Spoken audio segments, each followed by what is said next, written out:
صدق اللہ العظیم. میرے محترم دوستوں بزرگوں، اللہ تبارک و تعالیٰ کا بڑا احسان، بڑا فضل، بڑا کرم ہوا کہ اللہ تبارک و تعالیٰ نے ہمیں یہاں پر جمع فرمایا. اور اس سے بھی بڑا کرم یہ ہوا کہ اللہ تبارک و تعالیٰ نے ہمیں باجماعت نماز پڑھنے کی توفیق عطا فرمائی. کہ باجماعت نماز کی توفیق کا ہو جانا یہ بڑی سعادت ہے. اس لیے اللہ تبارک و تعالیٰ سے توفیق مانگتے رہنا چاہیے. اللہ تبارک و تعالیٰ سے کہتے رہنا چاہیے کہ اے اللہ تو مجھے نیکیوں کی توفیق عطا فرما. کہ جب تک انسان اللہ سے مانگے گا نہیں، اللہ تبارک و تعالیٰ اسے عطا فرمائیں گے. اس لیے نیکیوں کی توفیق کو مانگنا ہے اور اللہ سے کہنا ہے کہ اے اللہ جس طریقے سے تم نے رمضان کے اندر مجھے روزے رکھنے کی توفیق عطا فرمائی، نماز کی توفیق عطا فرمائی، نیکیوں کی توفیق عطا فرمائی، رمضان کے بعد بھی اللہ زندگی دے تو اللہ تبارک و تعالیٰ اس توفیق کو برقرار رکھے. نہیں، اللہ تبارک و تعالیٰ سے مانگنا ہوگا میرے عزیزوں.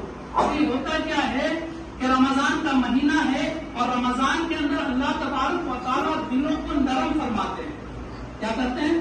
دلوں کو نرم فرماتے ہیں. خیر کی بات جلدی اترتی ہے، نیکیوں کی طرف انسان جلدی آمادہ ہوتا ہے. مگر جیسے ہی رمضان کا مہینہ گزرتا ہے تو انسان یوں سوچتا ہے کہ رمضان ختم، نیکی ختم. میرے عزیزوں، نیکی کا سلسلہ، نماز کا سلسلہ اور کہتے ہیں کہ جتنی بھی اچھائیوں کا سلسلہ ہے یہ تو موت پر جا کر ختم ہوتا ہے. کیا ہوتا ہے؟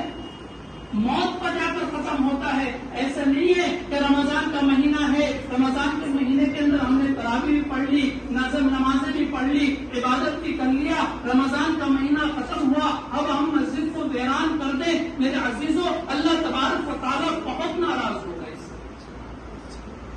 ہاں، اس لیے رمضان کی بڑی فضیلتیں بیان کی گئی.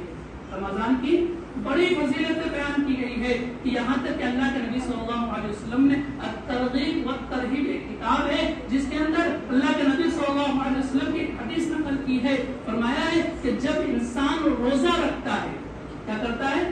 انسان روزہ رکھتا ہے اور اخلاص کے ساتھ، جس کے اندر ذرہ برابر بھی دکھاوا نہ ہو، صرف اللہ کے لیے رکھا ہو، کوئی لغو و لعب میں نہ لگا ہو، کسی فضول باتوں میں نہ لگا ہو، صرف اللہ کے لیے اس نے روزہ رکھا، تو فرمایا کہ اللہ تبارک و تعالیٰ اس کے اور جہنم کے درمیان اتنی دوری فرما دیتے ہیں جیسے کہ ایک کوا پیدا ہو کر اڑنے لگے اور پیدا اور بوڑھا ہو کر مرے، اور تو اس کے اندر جتنی مسافت ہو جائے گی، جتنی دوری ہو جائے گی، اللہ تبارک و تعالیٰ اس کے درمیان اور جہنم کے درمیان اتنا فاصلہ فرما دیتے ہیں. میرے عزیزوں، ایک کوا جب پیدا ہوتا ہے اور کوا جب بڑا ہوتا ہے تو اس کے اندر مسافت، جب وہ اڑتا ہے تو بڑی مسافت طے کرتا ہے. جب وہ اڑتا ہے تو بڑی مسافت طے کرتا ہے. تو لکھا ہے کہ جب وہ پیدا ہو اور پیدا ہوتے ہی اڑنا شروع کرے اور بوڑھا ہو کر مر جائے، فرمایا اتنی سوچتے تو صحیح کتنی لمبی مسافت ہوگی. فرمایا ایک روزہ انسان رکھے. کیا کرے؟ ایک روزہ، پورے مہینے کی بات نہیں کہی، ایک روزہ رکھے، اخلاص کے ساتھ رکھے، جس کے اندر کہتے ہیں کہ للہیت ہو، صرف اللہ کے لیے ہو، کوئی دکھاوا نہ ہو. تو اللہ تبارک و تعالیٰ نے فرمایا کہ میں نے اس کے درمیان اتنا فاصلہ کر دیتا ہوں. اور یہ میرے کہتے ہیں حضرت سہل بن سعد رضی اللہ تعالیٰ عنہ حضور صلی اللہ علیہ وسلم سے روایت کرتے ہیں کہ حضور صلی اللہ علیہ وسلم نے فرمایا روزے داروں کے لیے بڑی فضیلتیں ہیں. میرا عزیزوں، روزے داروں کے لیے بڑی فضیلت ہے. رمضان کی بھی بڑی فضیلت، روزے کی بھی بڑی فضیلت. فرمایا کہ جب رمضان کا مہینہ آتا ہے، جب رمضان کا مہینہ آتا ہے تو اب کہتے ہیں کہ بقیہ دنوں کے اندر کہتے ہیں کہ قرآن پڑھنے کا من نہیں کرتا، آدمی اپنی مشغولیات میں ہوتا ہے، بہت ساری چیزوں میں ہوتا ہے. مگر جیسے ہی رمضان کا مہینہ آتا ہے، روزہ رکھتا ہے، اس کے دل کے اندر ایک بات پیدا ہوتی ہے کہ قرآن پڑھنا چاہیے. کہتے ہیں کہ کتنی جگہوں پر تو لوگ کہتے ہیں کہ ایک دوسرے سے مسابقہ لینا چاہتے ہیں، ایک دوسرے سے پڑھنا چاہتے ہیں کہ تو ایک قرآن پڑھتا ہے میں 2 پڑھوں گا، تو 2 پڑھنے والا ہے تو میں 3 پڑھوں گا. میرے عزیزوں، یہ تو رمضان کے اندر یہ ساری چیزیں ہوتی ہیں، بہت ساری فضیلتیں ہیں. اس میں کے دن کیا فضیلت ہوگی؟ کل قیامت کے دن روزے دار کے لیے کیا روزے دار کو کیا ملے گا؟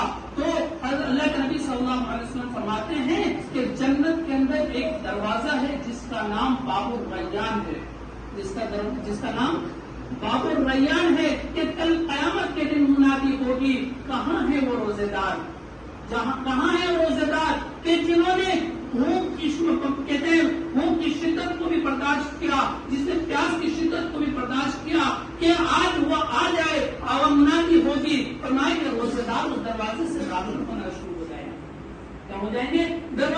جب سارے روزے دار اس دروازے کے اندر داخل ہو جائیں گے، دروازہ بند کر دیا جائے گا، اللہ تبارک و تعالیٰ کی طرف سے منادی ہوگی، آواز لگائی جائے گی، اے روزے دارو، تم نے دنیا کے اندر بڑی تکلیفیں برداشت کر لی، تم نے میرے خاطر کہتے ہیں پیاس برداشت کر لی، میرے خاطر کہتے ہیں بھوکا رہنا پسند کر لیا، اے روزے دارو، اے میرے بندو، آج میں نے تمہارے لیے ساری کی ساری چیزیں کھول دی ہے، یہاں پر ہر چیز ہے، ہر چیز تمناؤں کے مطابق ملے گی، تم جو چاہو گے جیسا چاہو گے، اللہ تبارک و تعالیٰ کہتے ہیں کہ اس ہر چیز عطا فرما دیں گے۔ ہم اس کے لیے شرط یہ ہے کہ اپنے آپ کو لگانا ہے۔ میرے عزیزوں، میں بہت لمبی چوڑی بات نہیں کرنا چاہوں گا، مختصر بات کروں گا کہ اللہ تبارک و تعالیٰ نے ہم سب کو موقع دیا ہے۔ میں بات کہتا ہوں کہ ایک ہوتا ہے معاد، ایک ہوتا ہے مافات، کہ ایک آنے والا وقت، ایک گزر گیا وقت۔